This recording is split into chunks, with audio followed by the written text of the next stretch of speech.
Hello, everyone. So my name is Debbie Esplin, and I have a YouTube channel called Debbie Esplin, and I also have a Facebook page called Kitchen Sense and Information. It may one day change its name, but for now, that's it. And the topic today is food recalls.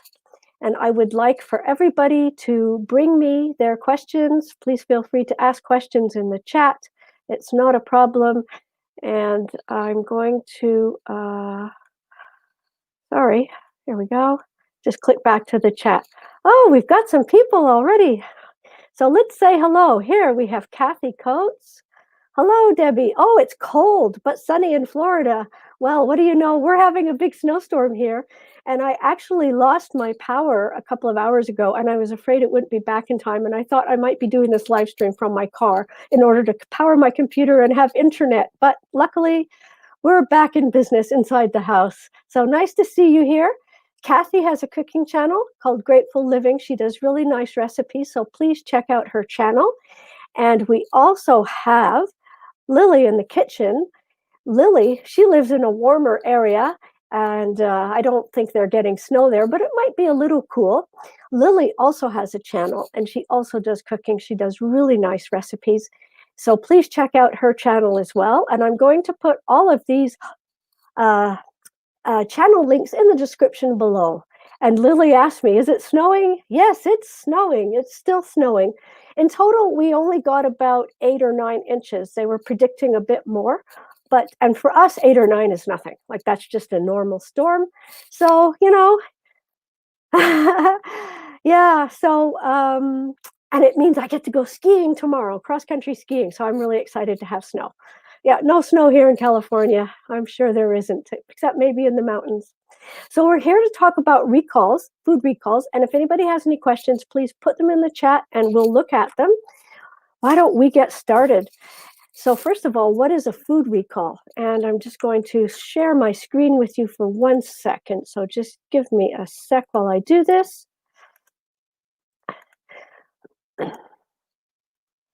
So a food recall, it's when the food is potentially unsafe for some reason. It could be some kind of contamination.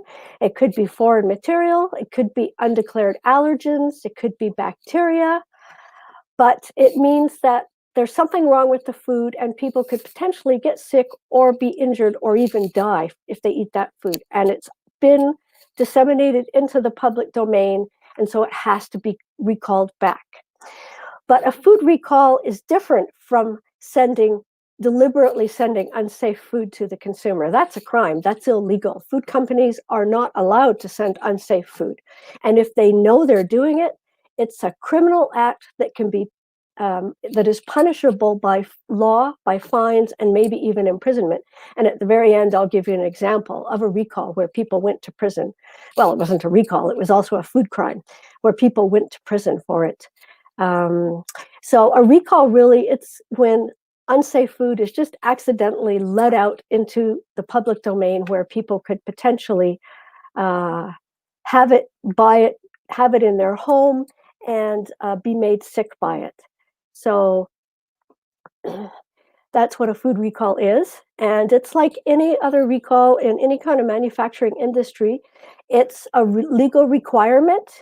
And most countries in the world require that anybody that's involved in the food chain, starting with the farmer all the way to the grocery retailer, has to have a system in place so they can track the lot numbers and the quantities of everything they bring in, everything they make, and everything that goes out, to ensure that if there is something that is unsafe at any point in the food chain, and food chains can be long and complex, there will be a way to figure out which products are safe and which products aren't safe, and to get them out of the public domain so that people don't get sick or injured or die. So that's why food recalls, it's really important that if you hear about recalls that you pay attention, and there's more reasons I'll give you in a little bit. And so let me give you some examples of food recalls, and we're going to look at just some recent food recalls from the US and Canada. So I'm going to share my screen again. And I'm just, let's see, where are we? Okay, so, sorry, that's not the right thing. Just bear with me. This is the first time I share my screen in a live stream, so I'm just getting used to doing it. Here we go. So these are some recent recalls that happened in December in Canada. And sometimes they were national, sometimes they weren't, but you can see there was around 12 or 13 in the month of December. A few were national, some were just more different provinces. The government has a classification system, which I'll talk about in a minute. And so here you can see at the top histamine in tuna fish. L. mono, that's a bacteria, Listeria monocytogenes, and it can be lethal. It's a very dangerous bacteria, so you do not want to eat it. And it was actually all the same company, but it was just different types of deli meat that they were putting out. Now, here's a scary one, metal in chocolate chips. Here we have an allergen recall, so milk and non-dairy topping. And the reason why it's a recall is because the milk was not declared on the label, so that people that are allergic or sensitive to milk would not be able to identify that there was milk in the product, and they could potentially get sick. The same thing with this pina colada wine. Plastic in fish balls. Salmonella in eggs. So salmonella is another bacteria. It can make people sick, and it can kill some people. Here we have a snack log that had several allergens inside. That's not good. And here we have a chip dip, and it was recalled not because of anything super dangerous, but more because of spoilage, and the spoilage wasn't necessarily anything that was going to make you sick or more than just very minorly sick, but it was definitely not a food product that you wanted to leave on the store shelf. And here we have wheat and gluten in two more products. So these are two more allergen recalls. So these are kind of some examples of some recent recalls that have happened in Canada. And here, let's take a little weather break. Oh yeah, Lily, this is a recall break. Yeah, meat recalls in the USA. I heard about them. And also in Canada, we had some meat recalls too. Also, Kathy has a good question. How does the risk get detected? Well, that's a good question. I'm trying to think of an answer that isn't like really long. Sometimes it's because the consumer makes a complaint. So a consumer might open up a product and see plastic or metal or glass, and immediately they might call the food company, or they just might call their government food authority and say, hey, I've got this product and there's material in it. Or it could be a trail mix that has stones in it, as an example. Sometimes it's people get sick and then they start investigating. Now, every time somebody gets sick in the US from food poisoning, that information is sent to the Center for Disease Control, and they track all of the cases of confirmed food poisoning across the country. And when they start seeing a clustering of people getting sick with the same bacteria, or when they see, even if it's not a cluster in the same area, but if it's spread across the country, but if they start to see an increase in the number of people getting sick with Listeria or Salmonella, and it's all coming from the same source as much as people can identify, then they start researching it and acting on it. Now, one of the problems with food poisoning is, for example, sometimes it can take a couple of days before you start to get really sick. So are you going to remember everything that you ate in the last 3 days? So it's a little tricky sometimes trying to figure out exactly what happens to cause food poisoning. But once you get enough people starting to get sick with food poisoning, which is what you don't want, but if it happens, then it becomes easier to try to figure out what's the source. But the CDC does a lot of research, and the FDA, in figuring out, once they start seeing cases of food poisoning going up, then they start immediately jumping on it and figuring it out. Another way is that a food company can be doing routine testing, and they can start to see, oh my goodness, we're starting to see bacteria, maybe not even necessarily in the food, but in the equipment or in the plant. And they start going back through all their records and looking at what they produced. And food companies, most of them, at least good ones, will keep samples of everything they've produced, and they might send samples for testing, and they maybe sent samples for testing before they let the food leave the plant. But then if they start seeing a problem, they might send samples for testing after the food has left the plant, and then they get results back that say, hey, there is a bacteria in this food that can make people sick. And then they research it, and they're in a recall situation. So once a food plant has any suspicion of a recall or of any kind of problem with the food that could make it unsafe, they're supposed to let their government authority know right away. Another way it could happen, and this happens with allergens sometimes, is that the supplier, and well, this could happen with bacteria and foreign material too, but let's say a supplier is making products for a company that produces non-dairy ice cream. Maybe it's some kind of powder that will help emulsify the ice cream, and the supplier doesn't realize that there's milk in there, and they realize after the fact, and they've sent out millions of pounds of this product to many companies. So then the company is forced into a recall because they rely on the supplier's information about the ingredient, and the supplier didn't know, say it was their supplier that made the mix-up, and so all down the chain, everybody affected down the chain could then be forced into a recall through no fault of their own. So that's another reason why recalls can happen. I'm trying to think if there's any other examples. Those would be the main reasons, I think. It's either something goes wrong in the food plant and they don't figure it out, or the supplier, and the risk gets detected usually through testing or because the consumers make complaints. So I don't know if that answers your question, but I hope so. So let's see what some recent US recalls were. I'll share my screen again. And I've got a couple of people watching on Facebook here. I'm sorry I can't share my screen with you. I'm just going to give them a quick shout out. So we have, Louise is watching and Daniel is watching. Thank you so much for watching. And I hope you guys find this information helpful. So let me go now to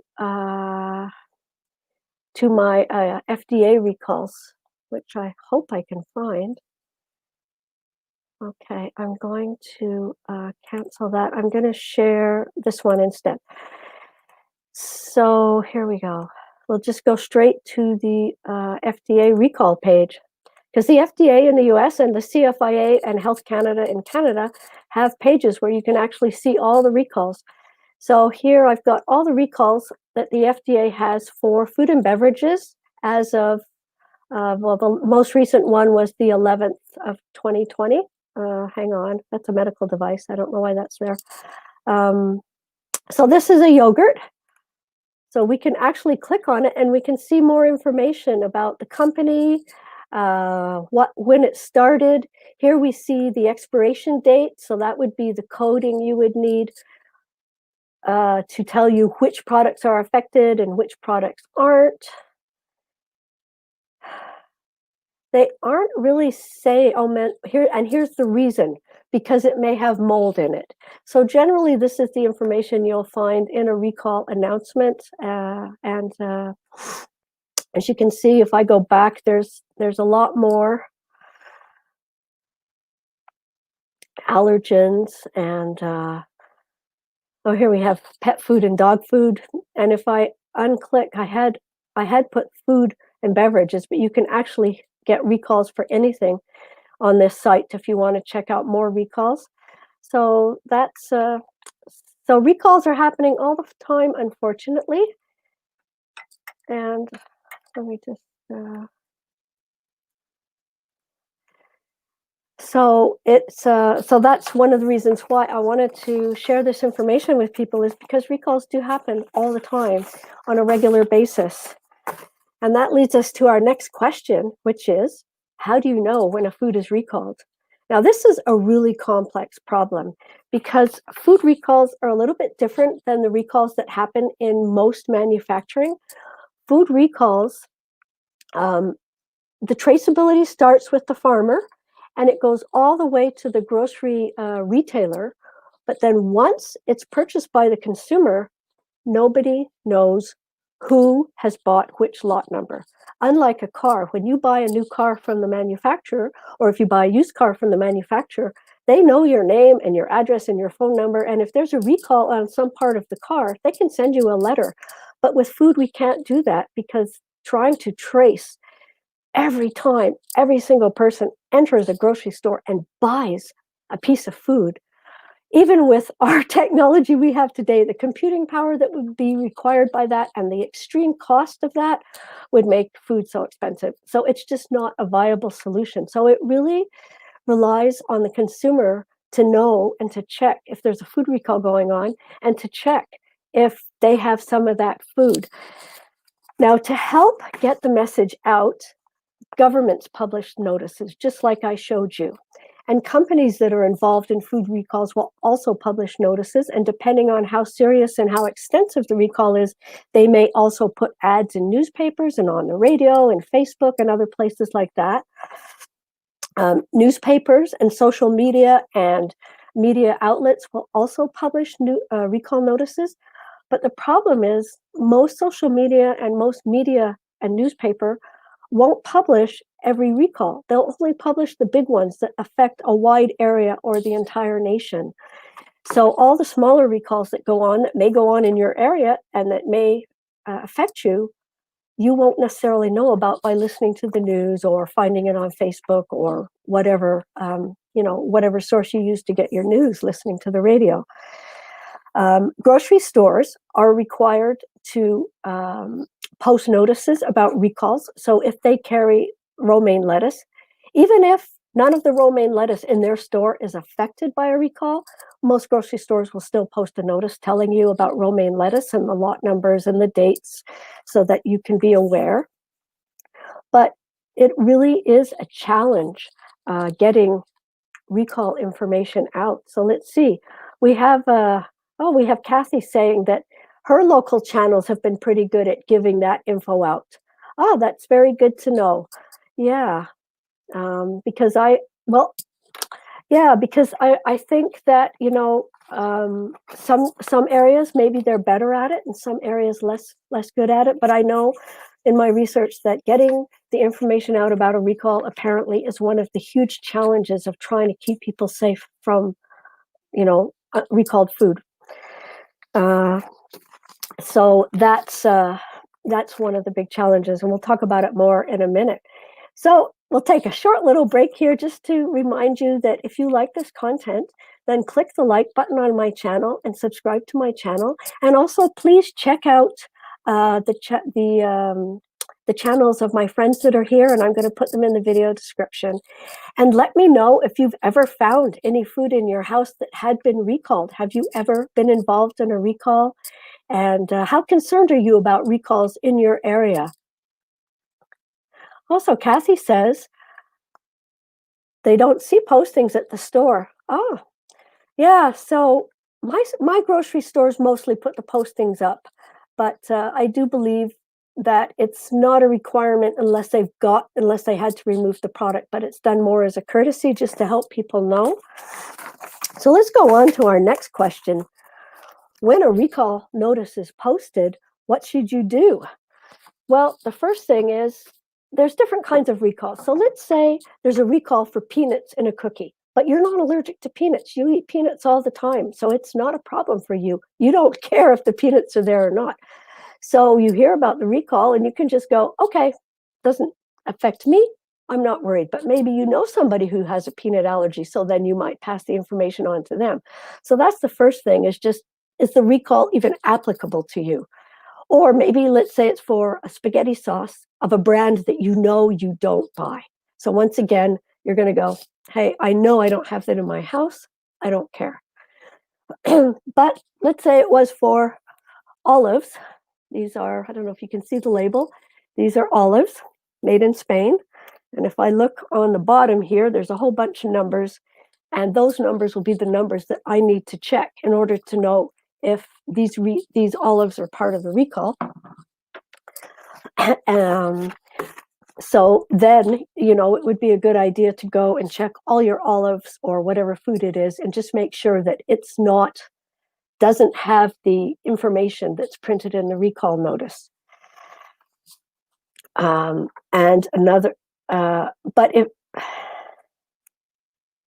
If you do find food that has been recalled, then you can either contact the manufacturer, see if they want it back. You can contact the grocery store. I'm sure the grocery store doesn't want it back, but you can still ask. But mostly it's just to get it out of your house, to throw it out. But it's not a bad idea to contact the manufacturer, call their toll-free number, and just ask them what they want done with the food, because sometimes they want to get the food back.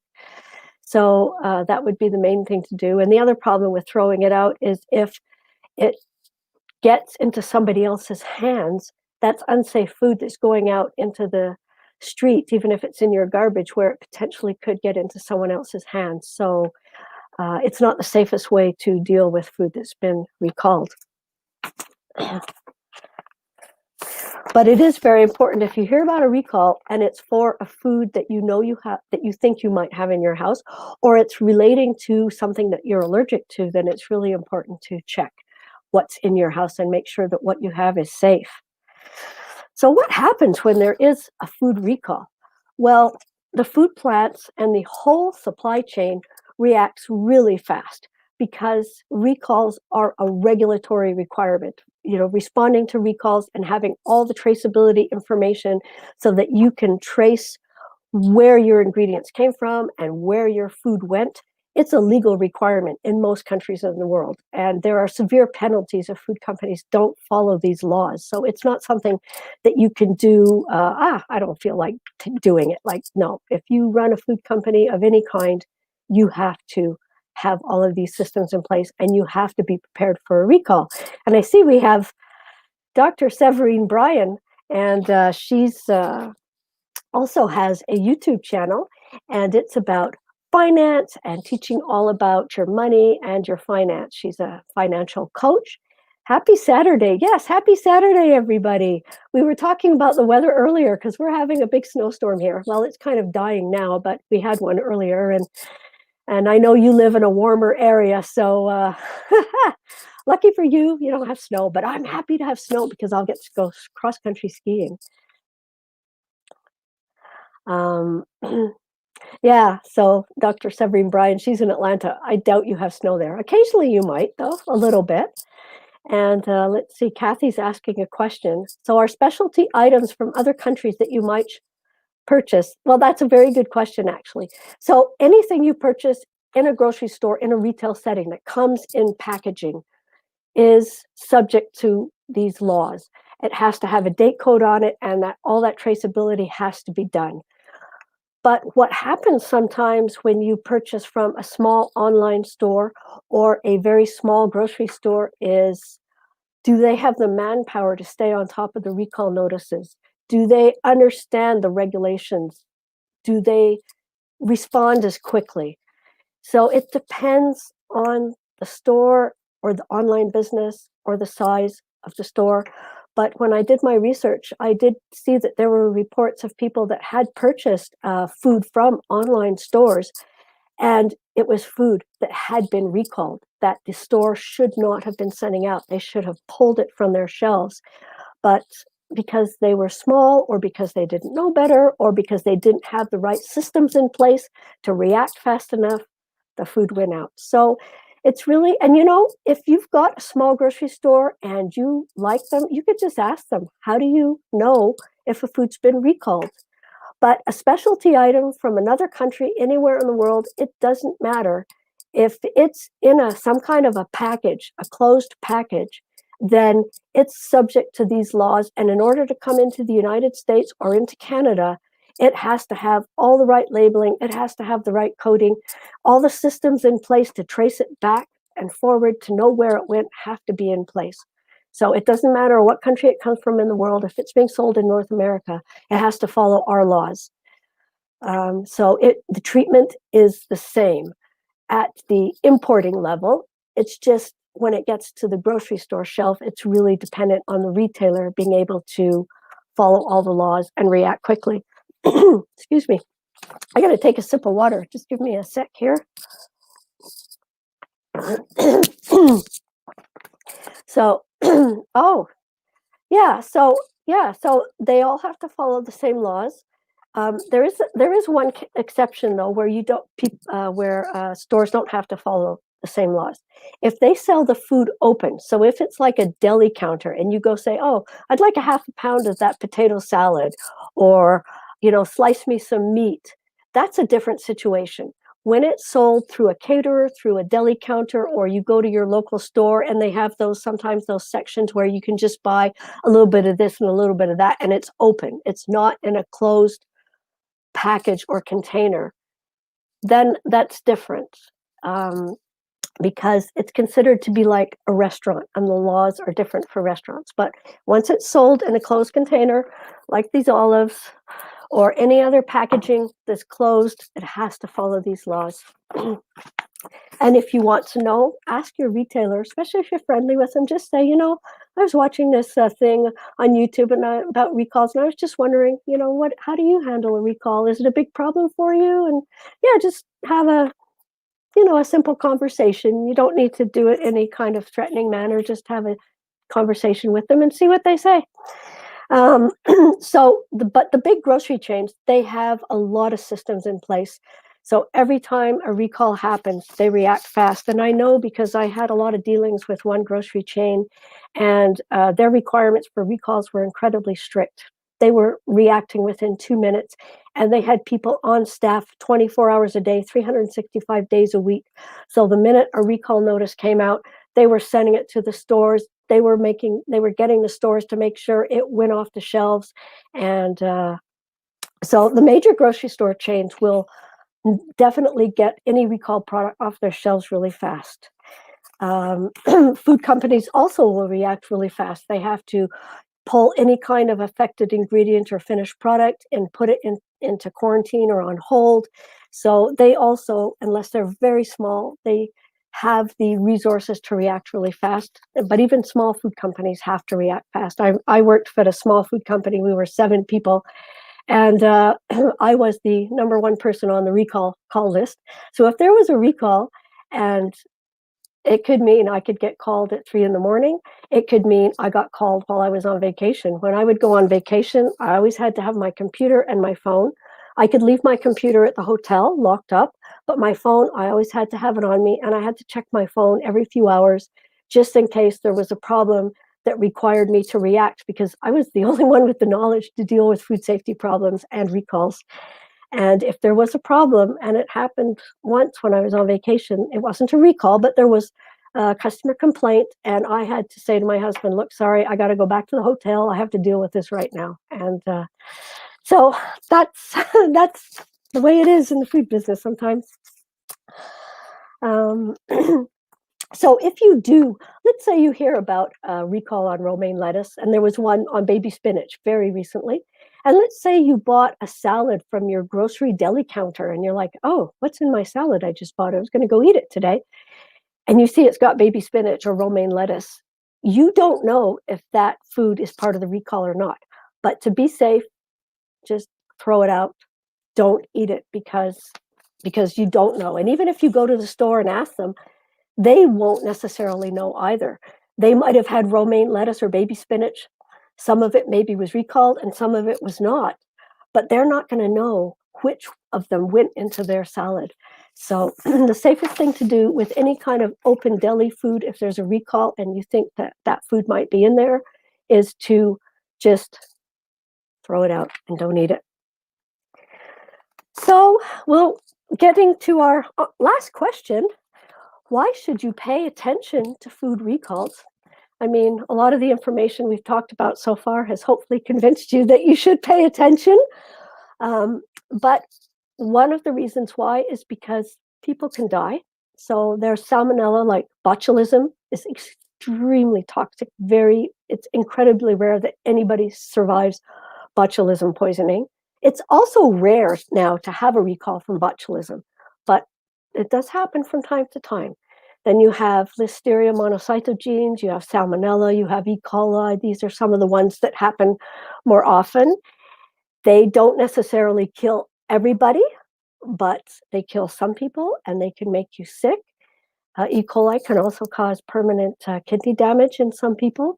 And then there's also other kinds, and there's other kinds of bacteria also that I haven't mentioned that can make you sick.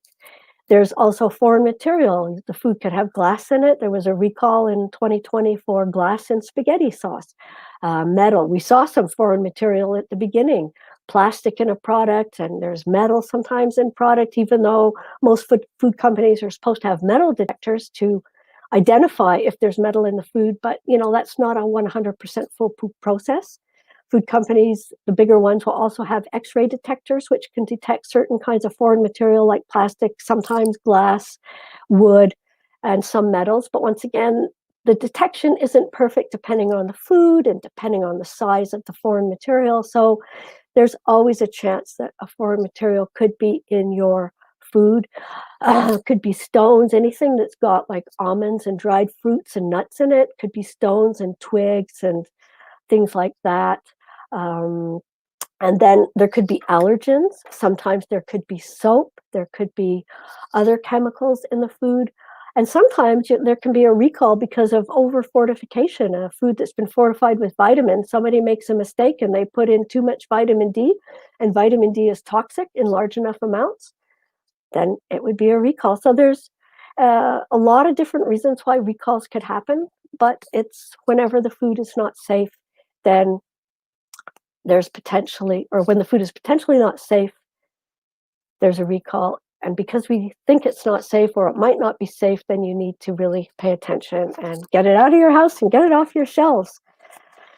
um, and just be aware so that you can decide if the recall really applies to you or not. And I know Lily was saying about some meat recalls that happened in the US, and we've also had a number of meat recalls here in Canada recently, and a more distant one in the past with Maple Leaf Foods, which was a long one that went on for a while, and it took them a long time to figure out that it was actually one of the machines had what's called a dead zone, which is an area in the machine where it's really hard to clean and where food accumulates and then bacteria grows. And so this dead zone had food and bacteria, and it kept contaminating the meat that was coming out. And so they kept having these recall problems, and they did a big investigation, and they actually ended up changing the way the entire company operates because of this food recall, to really make the whole food company focused on food safety. It was no longer just part of the QA team to be taking care of food safety. It was every single person in the entire plant, from the president to the janitor to the mechanic to the people working on the line. Every single person had equal responsibility for food safety. And that's how they kind of drove a new way for food plants to operate, that we call food safety culture. And it creates a much safer environment for the production of food, because every single person has a responsibility to ensure the food is safe, not just the food safety team. Sounds logical, but it takes a while sometimes to figure these things out. And unfortunately, people got sick in the process.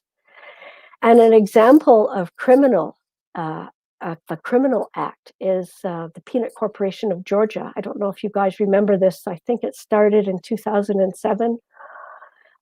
They were making peanut butter, but they were making peanut butter for manufacturers. They weren't selling at the retail level. But the peanut butter was being used in granola bars. Not all granola bars are cooked. Chocolate bars, once they put the peanut in the chocolate bar, it's usually not cooked. Cakes sometimes, fondues, fudge, cookies, some of these items were being cooked. A lot of them weren't being cooked. And so this peanut butter had salmonella in it. And what made this a criminal act is that 3 people in the plant knew that the food leaving the plant was not safe, that it had salmonella, and that it was going to companies that were going to use it, and that it could potentially get to the consumer with salmonella still alive and make them sick or kill them. And in the end, I believe it was around 9 people that died in North America, and over 500 people got sick because of this. And what happened was that the 2 owners of the company knew that and the QA manager also knew that salmonella was not safe, because they had test results telling them there was salmonella in the food, there's salmonella in the equipment, but they were still sending out the food. And on top of that, they made doctored records so that when the FDA came in to audit and asked them for their test records, they would show these test records that said, oh no, we're negative for salmonella, our food is safe. And yet the real records were hidden in a drawer that said, no, the food has salmonella, it's not safe. And so because of this, there was a criminal action against them, because that kind of act is a crime. Deliberately sending out unsafe food, it's a criminal act. Three of them were found guilty and they were sent to prison. The two owners were sent to prison for a long time. The QA manager said, I didn't want to send out the food, and I was telling my two bosses that this is not safe. We can't send out this food. But he ended up being prosecuted and sent to prison anyway, but for a much shorter period of time. And this was a landmark case in US law and in Canadian, well, not Canadian law, but it affected Canada and the way things are handled here as well, in a good way, because the US justice system came back and said, because of this case, they came back and said, you cannot say, I had no choice, my bosses made me do it, when it involves public safety and public health. So they said, even if it means you're going to lose your job and you're going to have to move to another area to find a job, and it's going to be a lot of hardship for you and your family, if you know that something is happening in your company and it could potentially be dangerous to the general public, you have a responsibility to blow the whistle and let the appropriate authorities know. And if not, you are liable for criminal prosecution. So prior to that, it was allowed for QA managers to say, my bosses forced me to do it. I had no choice. I'd lose my job if I didn't comply with what they wanted. But after that, because it was such a huge recall and so many people died or were made sick, the justice system decided this can't go on any longer. We have to change the way things work. So that was a landmark decision. And it was, there's a few spectacular cases like that where food companies deliberately send out unsafe food, but to my knowledge, it's not common. And they do get investigated and they get caught and they get sent to prison. So are there any more questions? That's kind of what I wanted to share with everybody today. I did want to say one more thing. In order just to help people know about recalls, I will post them on my Facebook page and on my Instagram when they happen, for the US and for Canada. It will not be, so if you want to, just double check, you can always go to the government sites, the FDA, you just Google in FDA recalls and you'll get to their site. And in Canada, you can just Google in Canada food recalls and you'll get to the Health Canada site or the CFA site where you can check recalls. You can also sign up to be notified by the government the government has an email list that you can sign up for telling you about recalls. But, you may not want to know about every food recall going on all over the place. So, that may not be an option for most consumers. But if you want to sign up for the government recall notification emails, you can do that as well. Or you can check out my Facebook page or my Instagram and I'll post them there. I'm going to start that on February 1st. And anyway, so it was so nice to see everybody. And it was so nice to see you guys on Facebook. And let me know if you have any questions. If you haven't asked any questions yet, then post it in the chat in Facebook or the comments in Facebook and the comments on the video after. And if you're watching this video after the live stream ends, well, please, post comments. And if you do like this content, like my channel, yes, like my channel too. Like the video and subscribe to my channel. I'm going to do another live stream in 2 weeks, but in the meantime, there'll be more videos. So everybody, have a good week. And Kathy says, oh, thank you, Kathy. That's so nice. She says, I'm becoming a live pro. Well, I'm getting better at it. It's practice.